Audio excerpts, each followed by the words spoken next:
Speaking of teachers using their own money, a recent survey shows in the 2014-2015 school year, 94% of public teachers dipped into their own pocketbooks at least once. Our Quentin Smith speaks with teachers about this growing trend.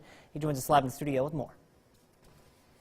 Yeah, Scott, one teacher I spoke with says she spends thousands of dollars each year from her own pocketbooks for her classroom. Now, while teachers are scraping for extra change, they say fully funding education could help solve this problem.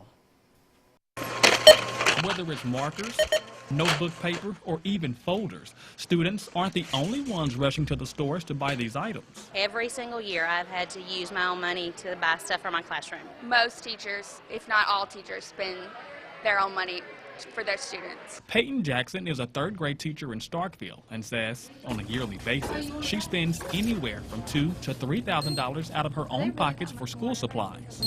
Most of my paycheck probably goes to buying glue or buying new pencils, especially pencils. We run out of pencils a lot. They don't know that I'm actually buying this stuff with my money, but it will make a lasting impression and they will learn the things that they need to learn. Vivian Spears has been teaching for more than 2 decades and says it's common for teachers to have to spend their own money.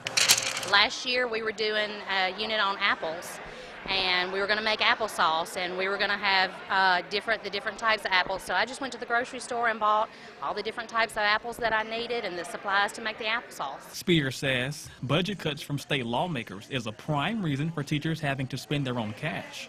She believes lawmakers need to fully fund education.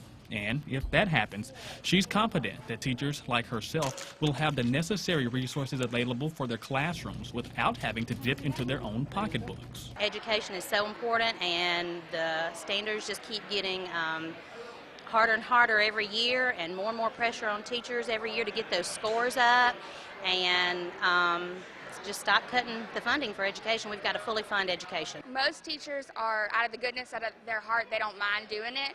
But if I would have to say fair, probably not fair. Now, state lawmakers say education was underfunded by $200 million this past school year. That's an alarming number that many state lawmakers are now fighting to change.